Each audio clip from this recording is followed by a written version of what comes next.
Oh, dang it. None of that was even recorded. Wait, it's recording now? Ah, dang it. What it said was so funny though. I don't want you to try to draw anything on, well, maybe if you have a pencil. If you have this picture already drawn in your notes, I want you to look at it. Okay. In your notes. And if you can, real lightly, try to draw some of the things I'm going to draw here. Okay. If I considered this point right here, that's pretty close to that relative maximum, right? Yeah. I want you to try to draw in the tangent line. So what is a tangent line again? A line that only touches one point. So if I want to draw a tangent line at that point, would it look like this? No, it It's would not not. a tangent line. What's it going to look like? It's gonna like brush the edge. Like this. Just gonna kiss it. Kind of, just It's like a kiss little, it. Just like you're kissing your sister. like a little rub tap. Got me, Mr. Husband? You guys agree though? So how would you find, like, are there no tangent lines on that middle section of the graph? Well, that's what I'm getting at. That's a great question. What if we went a little bit closer to that maximum and drew a tangent line right there? Would be closer. Wouldn't it have less steep of a slope? Yeah. You guys see where I'm going with this? What if I drew a point even closer to the maximum right there? Then it would kiss it. It would have maybe even less of a steep slope. Where is this heading? What if I wanted to draw a tangent line at the actual maximum value? It would be a slope of 0. That's a problem. Ooh, that's not a slope. That's a problem, though. But that's totally cool. You guys agree that at that maximum value, the tangent line has a slope of 0? I agree. This is going to be significant here in a second. That means Now, it's gonna be 0. if we did the same thing to this relative minimum down here, if I chose, this point, for example, and I drew a tangent line, whoa, way off. Let's try that again. It would look something like that, right? And if we continue the process choosing points closer and closer to we actually chose the relative minimum, what's the slope of the tangent line at that relative minimum? 0. The slope of the tangent line there is 0. Are we noticing some kind of a pattern here? Nope.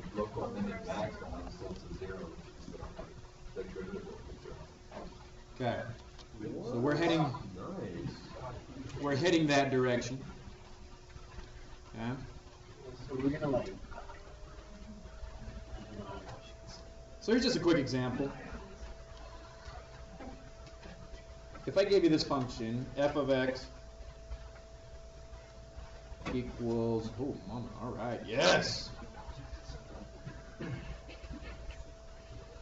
Nice.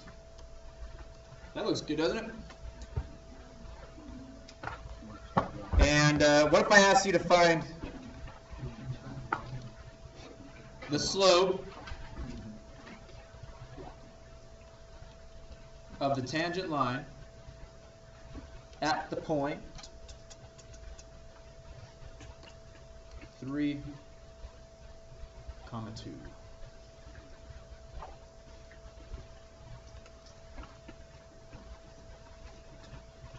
Go ahead and give it a try. You guys can do this problem. This is old school stuff. So I'll give you a minute here. Try to find the derivative of this.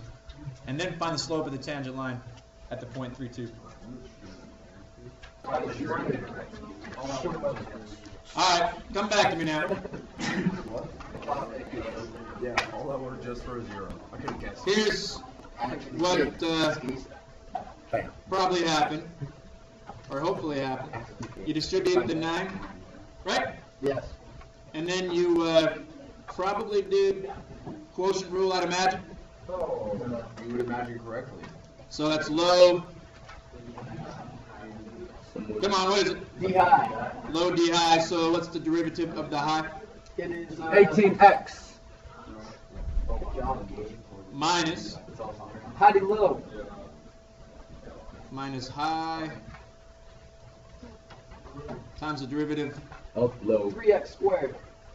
Sir. All over. X to the 6. Low. Whatever. Squared. Whatever. So let's simplify a bit. So we have 18 x to the 4 minus 27 x to the 4th minus 81x squared. 81 x squared all over Nobody wanted to tell me x to the 6. That's why I couldn't solve it. It's -9. I tried. 18 minus 27 is -9. X to the fourth. X to the 4th minus 81. X squared all over x to the 6. Amen. Okay. Now, you could simplify this a bit further, you guys. You could simplify this a bit further, but the point of the question wasn't to find the derivative, it was to find the slope of the tangent line. Yep. So you don't really need to simplify this anymore, you just got to plug in the correct, what was the point, 3, 2? Yep. So now you plug in a 3 Yep. for all the x's, you got -9 times 81 minus 81 times 9 all over 3 to the 6th power. This just turns out to be 0. Yeah. Yep. 0 divided by anything is 0. 0. Even 0 divided by 0. Now, He said 0 divided by anything. I haven't really got much into it yet, but just with what I showed you previously with that picture of this graph, what does it mean when the slope of the tangent line is equal to 0? It's an extrema. It's either a maximum or minimum. So this point right here, 3, 2, on this function's graph right here, 9 times x squared minus 3 over x to the 3rd, this point is a relative extreme. It's either a minimum or it's a maximum. How do we know that? The slope is 0. The slope of the tangent line is equal to 0 at that point. Okay. We good so far? Okay. So, a few new definitions. These are important to remember. Definition of a critical value. Sorry, they call it number in your book. Could be called a critical value, critical number, but your book calls it a critical number. Definition. Definitions in the book. Yeah. Definition of a critical number. Let Literally teaches us. f be defined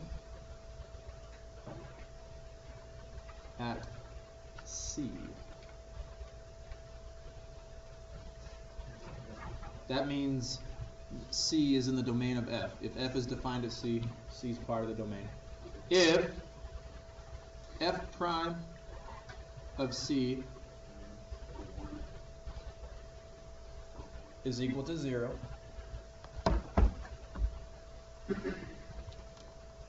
or Kazuna, That's about.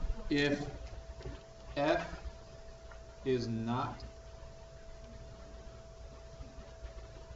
differentiable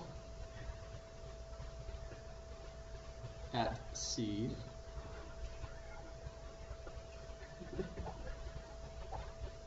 then C is a critical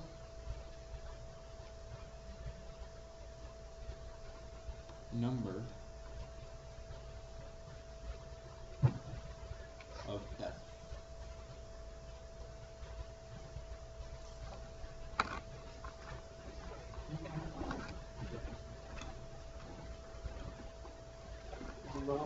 Okay, I know we haven't talked a lot about this. All I've given you is the definition, but I want to see if you were really paying attention or can make sense of this definition. Look at the previous example we just finished. The f of x equals 9 times x squared minus 3, whatever. You know that function? Yeah. Tell me what a critical number is of that function. 3. 3. How do we know 3 is a critical number of that function? It's a domain. It equals 0. F prime equals 0 at 3. 3. You guys follow? Yep. We just went through that process. We plugged in a 3 into the derivative, and what happened? Equals 0. So isn't this true? F prime of 3 was equal to 0? Yeah. So that means 3 is, what do we call the number 3? Critical, A critical value. a critical number. That's all this definition is talking about. So once you find the derivative, you can plug in any number to see if it equals 0, then that's Those are critical numbers, yeah. And you're right. What's the big deal about critical numbers? Yeah, it's fine that the derivative equals 0 there, but what is this whole lesson about? Just a check. The minimums and maximums, right? Extrema. The extrema. So critical numbers turn into extrema. Now, also, we haven't talked a lot about this. You also have critical numbers where f is not differentiable. We haven't talked about that in a while. So now would be a good time to review. So like an absolute value. Where have we come across functions that aren't differentiable at certain points? You said one. So absolute value. Absolute value functions. Remember we talked about this back in chapter 2, I think. If we had some absolute value, it's you can't find the derivative at the vertex of an absolute value graph. It's not differentiable there. The criteria, I guess, for lack of a better word, the criteria for being differentiable, do you remember? There were 3 of them. No sharp corners. No sharp corners. No holes. Okay. No gaps. It has to be defined. Can't lie to you. The limit has to exist on both sides. Remember these criteria? Yep. Okay. The two-sided limit, the limit has to exist coming from both ways.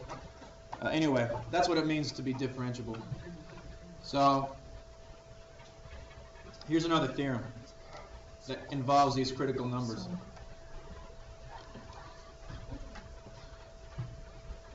If f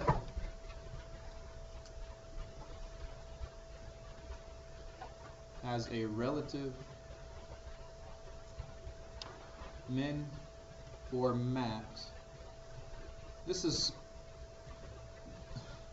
just a restatement of what we've already talked about the last 10 minutes. If f has a relative min or a relative max at x equals c, I'm sure some of you could finish this statement for me. Then, what do we call c? It's a critical number, you know? Then c is a critical number.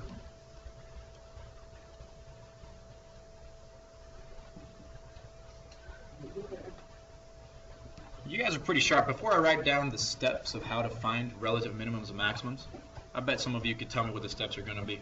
Think about what we did on that example we just finished. First we will find the derivative of that. Find the derivative.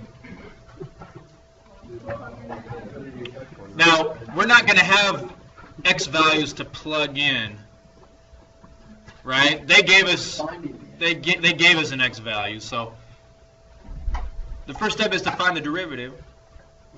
Yeah. Yes. I didn't just guess and check forever. You don't just guess and check, that would suck. You set it equal to 0, and you solve the derivative for when it equals Hallelujah. 0, right? And that'll tell you where the critical numbers are. So it's just factoring in another dimension, kind of.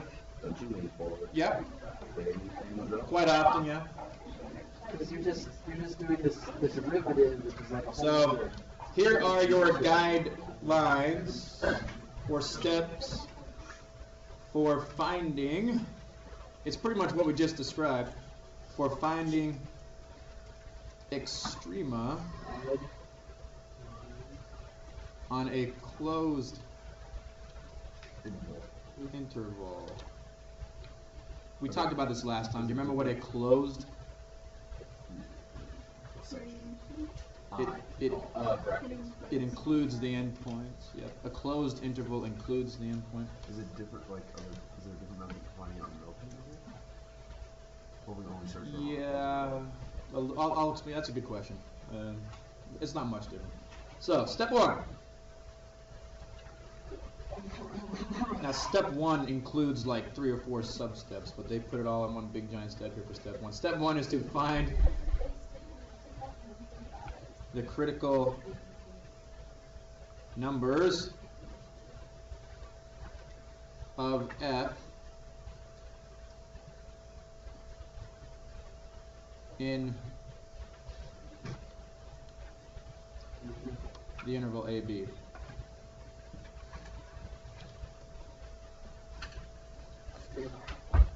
Now this step involves a few steps on its own. We just talked about this a few moments ago. How do you find the critical numbers of f? You gotta find the derivative of that. So let's put some sub-steps here. Step A, find the derivative. Find f prime. once you find f prime, Set f prime equals to 0. yep, solve for f prime of x equal to 0. That will help you find. Now, technically speaking, I guess this is one way to find critical numbers. Do you remember what the definition of a critical number was? It's not just when the derivative equals 0. It's if f is just not Or there might be critical numbers where f is not differentiable. So anyway, we'll get to a few like that. But, so that's step 1. You find the f prime, then you solve it for 0. Step 2 is to evaluate f at each critical number in the open interval AB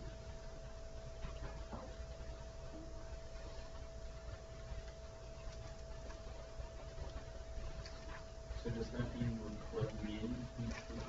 Yep, into the original function, yep. Step 3 is to evaluate f at each endpoint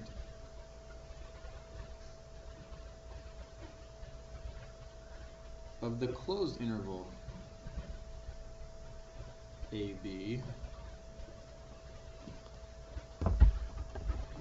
What the heck does that mean? Or A and B. Exactly. So just maybe as a side note to yourself in your notes, all that really means is find f of A and find f of B. All that really means is find the endpoint. Find the, or evaluate the function at the endpoint.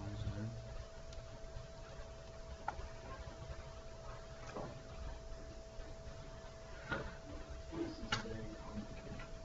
And then you gotta find the derivative at the endpoint. No.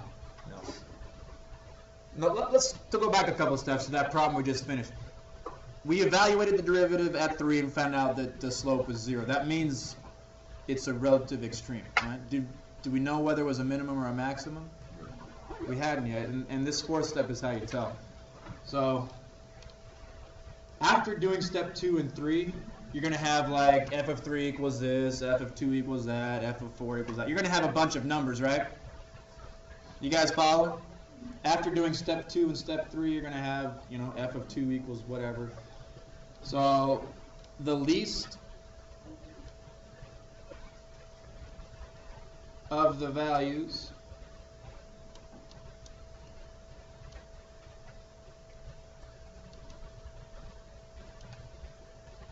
from steps 2 and 3 is the minimum.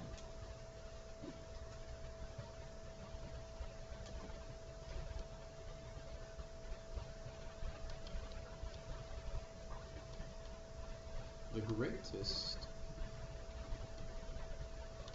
of the values from steps 2 and 3 is the max.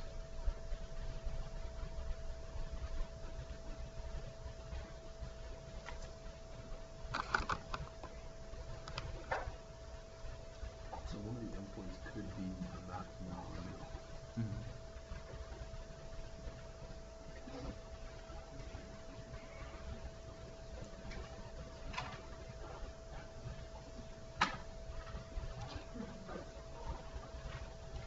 So here's an example. Let's go through all 4 steps. The directions are to find the extrema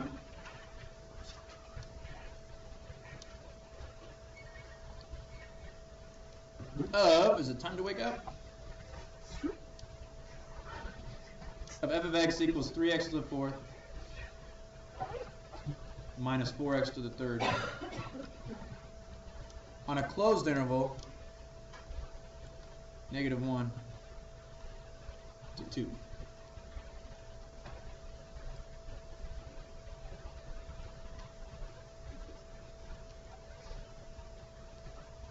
When it says find the extrema, that implies both a minimum and a maximum. Extrema is the plural. What is the singular? Extremum. or extreme.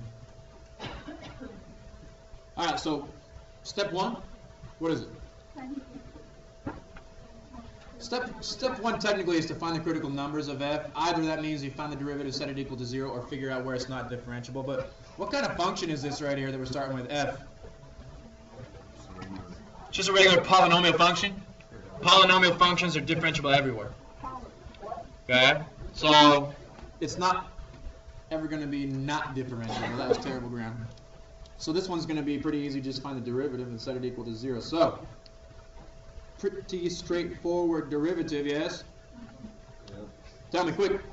You got 12x over minus 12x. Okay, good. But now we got to set it equal to 0.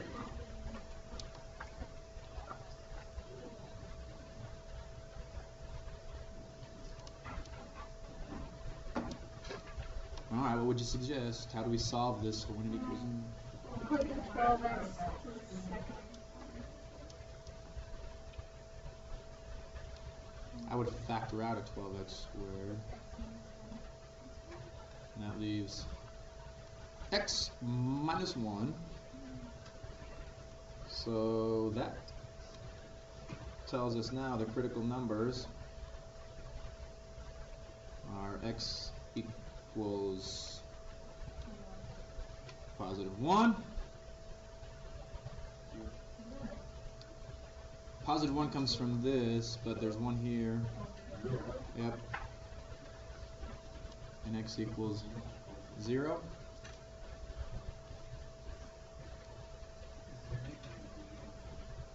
Okay. Now, students quite often get step 2 confused. Not knowing what to do, but you have to be really clear. It says evaluate the critical numbers into which function? F or F prime? F. Okay? You take your critical numbers now and evaluate back in F, the original function. Because we want to find out, here's what's really happening. We know that at x equals 1 and at x equals 0, there's some kind of extreme, right? Do we know if it's a minimum or maximum? So why are we plugging them into the original function? To find the function value there.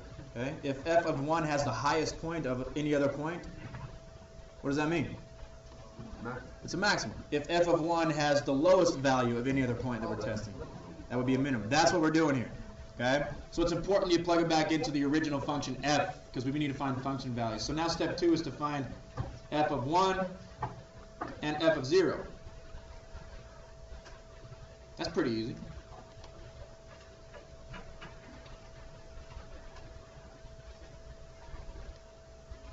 What is f of 1? Negative 1.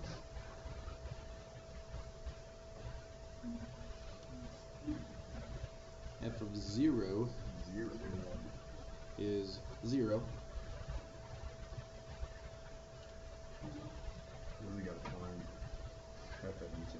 Now we got to find the function value at each endpoint. So we got to find f of negative 1. So now we have to find f of negative 1 and f of 2.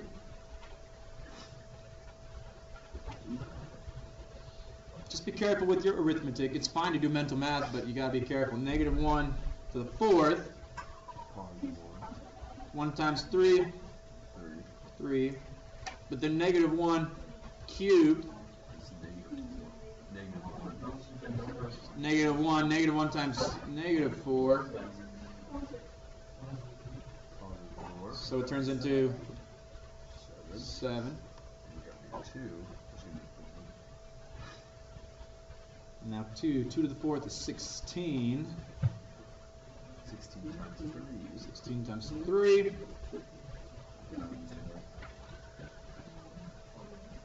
48. 2 cubed. 8 times 4. 48 minus 32 is 16.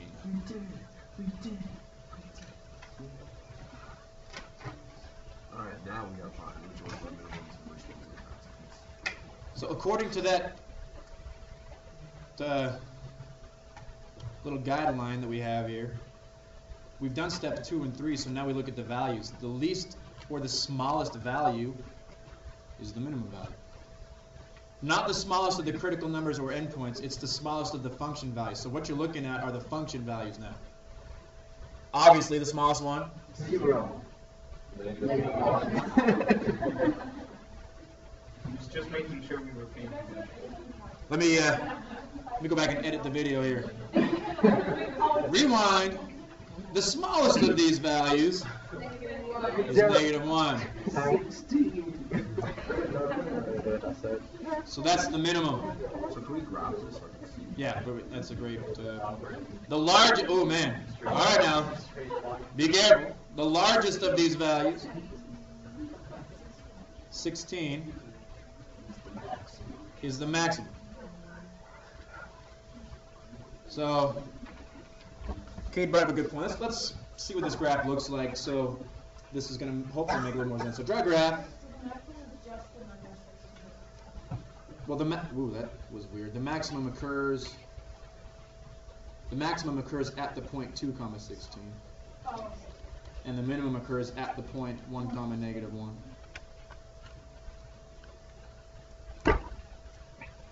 So when we give our answers to like a question like this, we need to give them in like point form. Yep. So we're going to graph the function next 3x to the 4th minus 4x to the 3rd. And the way that we're going to do this, though, is just use these 4 points that we already have. We know there's a point at -1, 7. We know there's a point at 0, 0. There's a point at 1, -1. There's a point at 2, 16, which is way up here somewhere.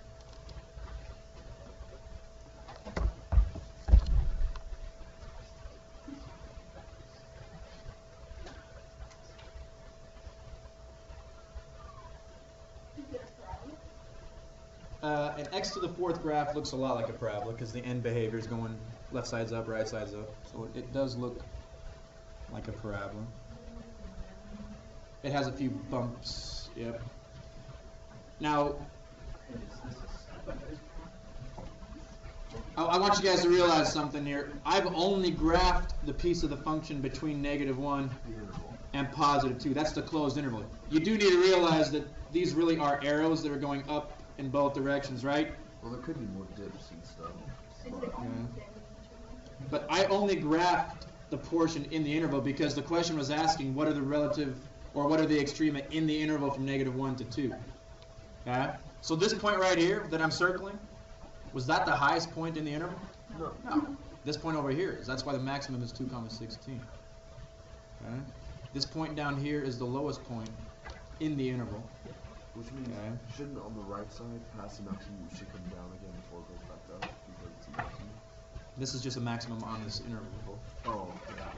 Is this the highest point on the entire graph, on the entire domain of this function? No, because this graph continues to go up in that direction, right? But that's the maximum on what interval? -1 to 2. I need you guys to understand something here. If I increase the interval from like -1 to +4, would this be the maximum value anymore? No, it would keep going up. Yeah, you following? Okay, this is only the maximum value on this particular interval. Okay? So anyway, let's do a few more.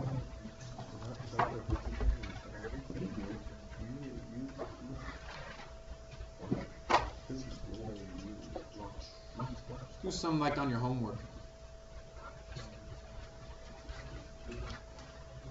And then we'll do a trig one. There's some trig ones on your homework. Yeah. Trig ones.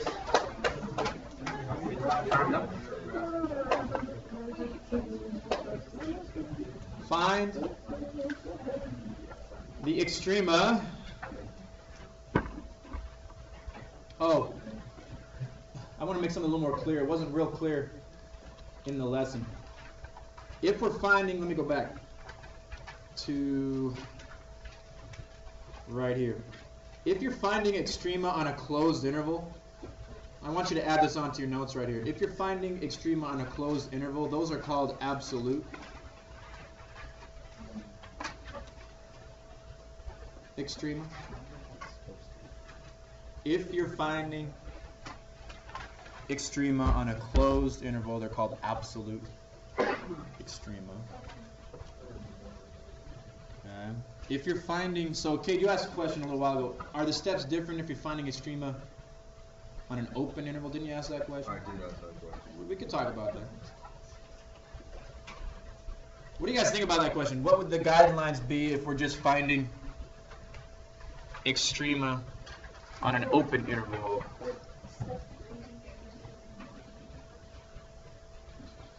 Step 1's the same. Step 2 is the same. You find or you evaluate f at each critical number a, b. Step 3. Don't have to do because there aren't, the endpoints aren't included in the interval. So the difference is you just evaluate f. And whichever critical number is smaller. Yeah. For some reason, though, the book only has you find absolute extrema, no relative extrema.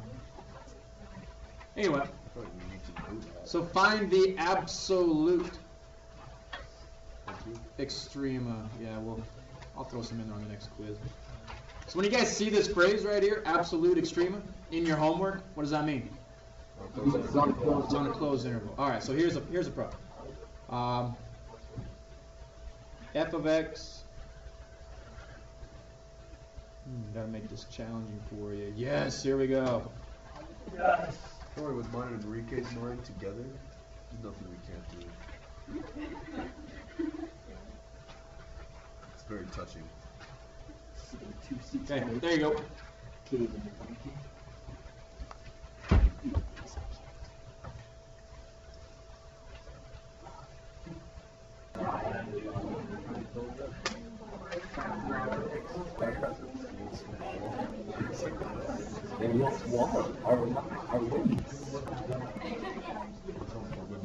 Hey, let's see where you got. Dude, I can't solve it. I don't know how to solve it. Come on now, Lou. What is it, Lou? So it's x squared plus 1 times 2. minus 2x times 2x. high times d low all over. X squared plus 1 squared. Let's clean this up a bit. Yeah, this is a bit. A little bit. So we're going to have 2x squared plus 2 minus 4x squared. Well, that's just going to make a negative 2x squared, right? Yep. All over x squared plus 1 squared. Yep. Now, what I was trying to say earlier, in particular, when you have a rational expression that's your derivative, you can have critical numbers that come from the numerator, because that's when f prime of x equals 0. But you can also have critical numbers from the denominator, because this is where f prime of x doesn't exist. All right? Yeah. So let's do one piece at a time. When is that ever going to equal 0? Well, let's see. You factor out a negative 2, you're going to have x squared minus 1 equals 0. Keep going now. Divided by negative 2, when you get x squared minus 1 equals 0. Add the 1 square root, and you get plus or minus 1. Was anybody a bit confused about... So, this is where f prime of x equals 0. F prime of x equals 0 at those numbers, right? Yep. But the denominator also plays a part here. So we have to see x squared plus 1 squared. We got to see where that is going to equal 0.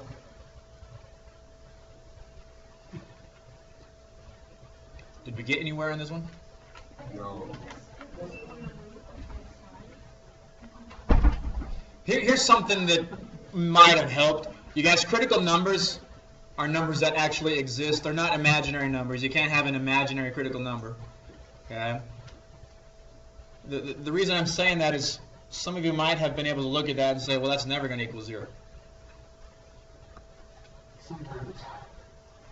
That's never going to equal 0. What happens if we plugged in any positive number and squared it? What are you going to get? A positive. And then you add 1, it's still positive, right? And when you square that, still positive. That's not going to equal 0. If you plug in any negative number into x, what's going to happen? Positive. It's going to become positive, and then you add 1, still positive, and then you square that, positive. What if you plug in a 0? You add 1. Add 1, and that's positive. Square that, that's 1. This expression is always greater than 0. So, It's never going to equal 0, right? So you don't actually get any critical numbers from this denominator. And even if you tried, even if that explanation didn't make sense, you could still try to solve this by square rooting. What's the square root of 0? 0. So now you have x squared plus 1 equals 0. Subtract 1. Then you subtract 1, but then if you square a negative number, you get I. And critical numbers have to be real numbers, so You can't do quadratic number. you could, but you'd still get plus or minus I. Yeah, it doesn't change the So these turn out to be the only critical numbers. Okay? So we have to evaluate 4 things. We have to evaluate f of 1, f of negative 1. What else? F of 2 and f of negative 2.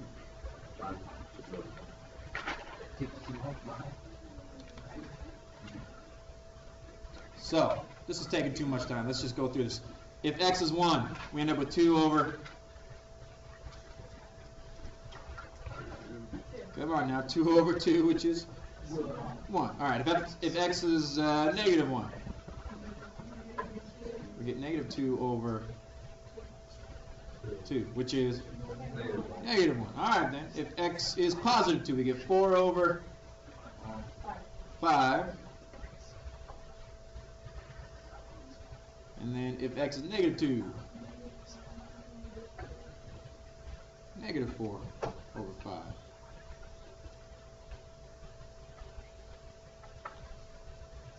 All right, we goofed up a little bit last time. Let's be careful. What's the smallest value of the, not the critical numbers, but the function values? So that's the minimum.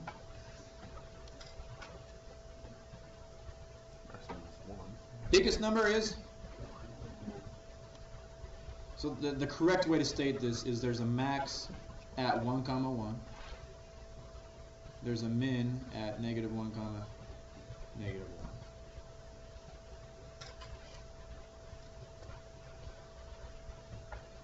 1. Now the moment you've all dreamt of. Trigonometry. Yeah. Excuse me. Most likely not. Find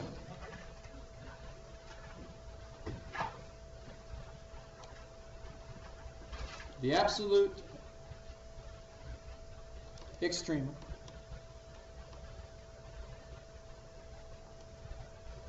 of this lovely function, 2 sine x minus cosine 2x on the interval 0 to 2 pi.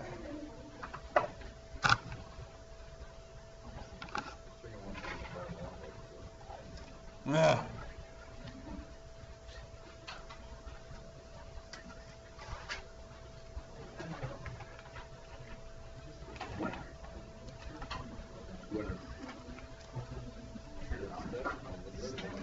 Don't be scared of trig.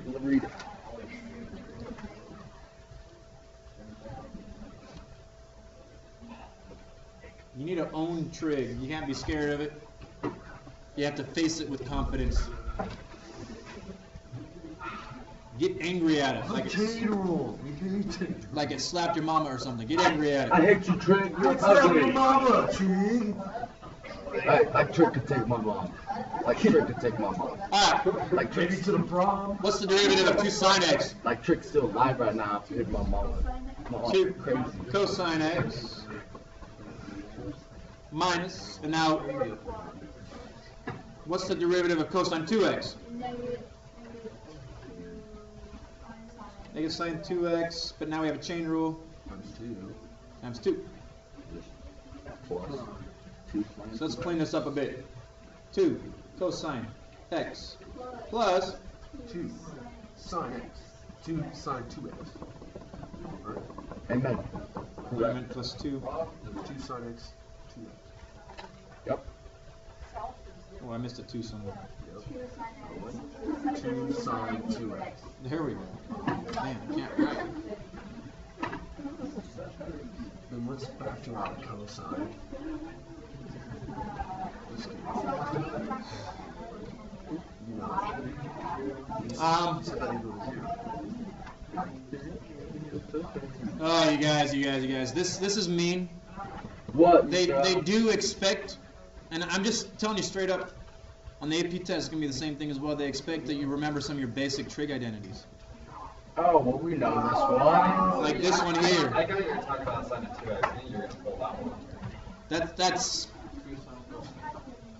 I would call this a basic trig identity. This is one that you have to know. The cosine of, the sine of 2x.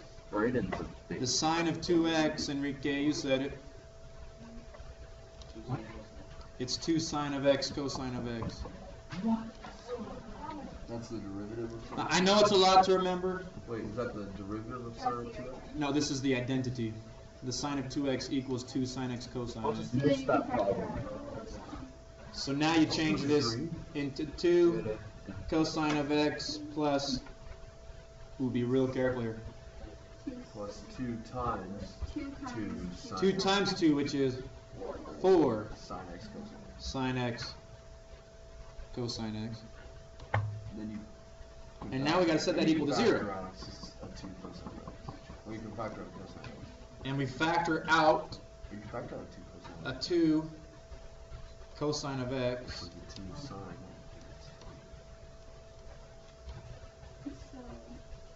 Plus 1. Sorry, I'm moving kind of quick here. I'll let you catch up.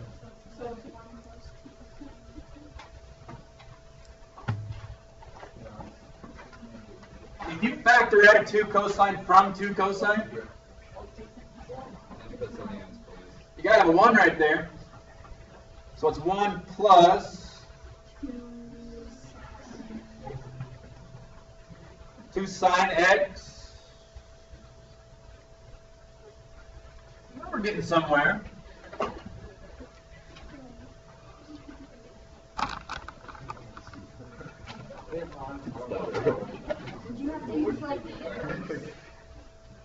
Hey, you guys, let me show you A similar problem. If I had 0 equals x squared times x squared minus 1, how would you solve this?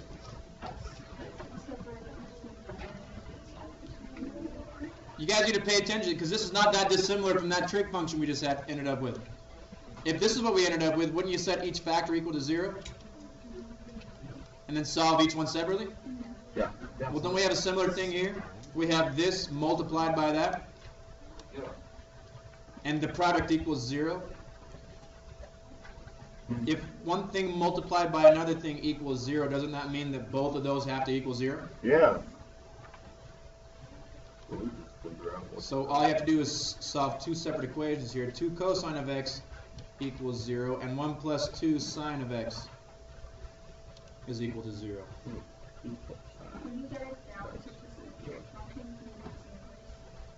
Yeah.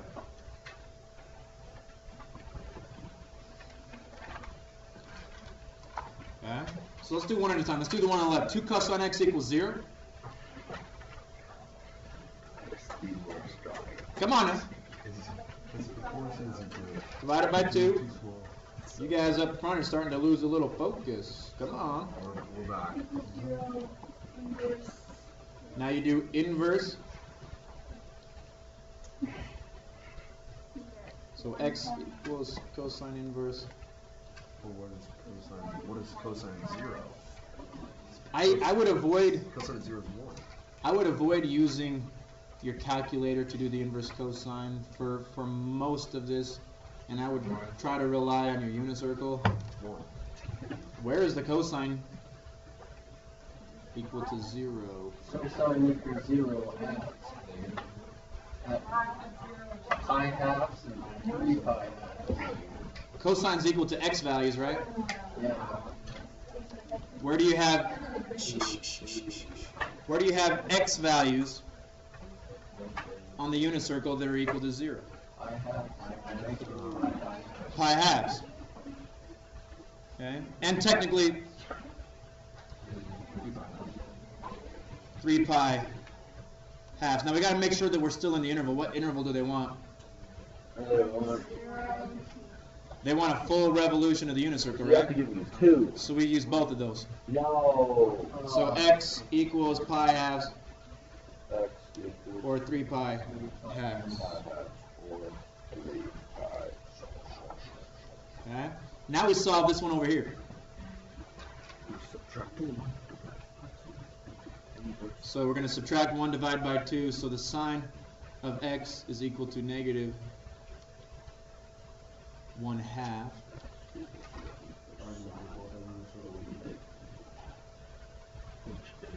Now, before we do the 1/2 part of it, where on the unit circle is the sine going to be negative?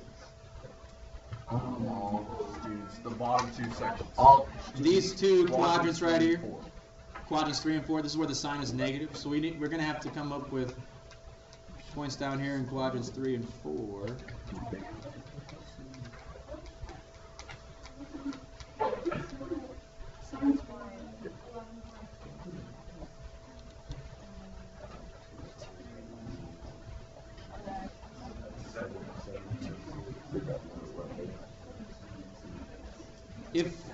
If the unit circle isn't something that you've memorized, I would doubt that many people have. I know some of you in here have memorized the unit circle. Couldn't we do this with just right triangles?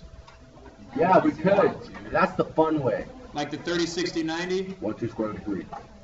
1, 2, Square root of 3. 1, 1, square root of 2. so this is 30 right here, Yep. and that's 60. Why are you So, using that triangle? because we have a 1/2, and we have a 1/2 right here. So the sine of which of these angles would yield 1/2? 30. The sine of 30 would be 1/2, right? Yield it. Indeed. But we want negative 1/2, so that means we need the corresponding 30-degree angles in the third quadrant. Do you remember 7 pi 6. Yep. And 11 pi 6. So, hold on now. Who's lost? What about the 230? You don't even know where the 30 is, so. Well, this is the 30, 60, 90 special right triangle. And then you said The sine of 30 is equal to 1/2, right? And and that's what we want is 1/2. But 1/2 puts you up here in the top 2 quadrants. We want to be down here in the negative quadrant because it's got to be negative 1/2. oh, Okay, so it's got to be this angle right here and that angle right there. Yep. okay, that. So this would be, if this is 180 plus, that's 210, right? And this would be 330. We want them in radians, but this is what they would be in degrees. And then you could turn those into radians. You following what I'm doing here? Okay. So what do we get here? 7 pi 6. 7 pi 6, And 11 pi 6. which is what you were saying, right, Jessica? X equals 7 pi over 6 and 11 pi over 6. Isn't it like plus pi or something? Well, that's if we're wanting more than one revolution. Oh, well, we're doing it. We're doing it in the closed interval. So those are our critical numbers. Yeah. So on the unit circle, the 7 over 6, does that mean the y value? That's the x value. Okay. So critical numbers are pi halves, 3 pi halves, 7 pi 6, and 11 pi 6. And then we have the endpoints. What are the endpoints? 0 and 2 pi. 0 and 2 pi. Yep. Find all those out. So, yeah, go ahead. Well, that's what we essentially did with this. So if we did the inverse sine, and then the inverse sine, That's what we would have had to do. Without a calculator, this is the way that you do the inverse sine. I suppose you could use a calculator, but it would give you the decimals of 7 pi over 6 and 11 pi over 6, and you don't want the decimals. You don't? But these are irrational because of pi. You have to plug You could divide out pi and then turn it into a fraction. That would work.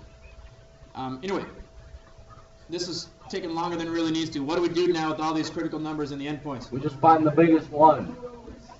You plug them in Oh, damn. to the original function.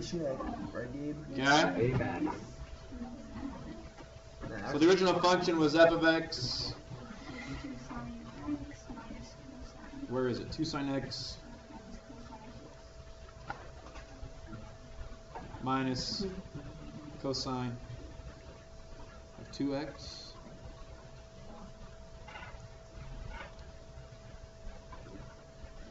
Ugh, this is gross. So we need to find f of 0. We need to find f of pi halves. We need to find f of 3 pi halves. This is awesome. We need to find f of 7 pi over 6, of 11 pi over 6, and f of 2 pi. That will be on I would expect a problem like this on the test, you guys. This is a basic trig problem. You're facing This is not any more difficult than what you would have done last year during your trig.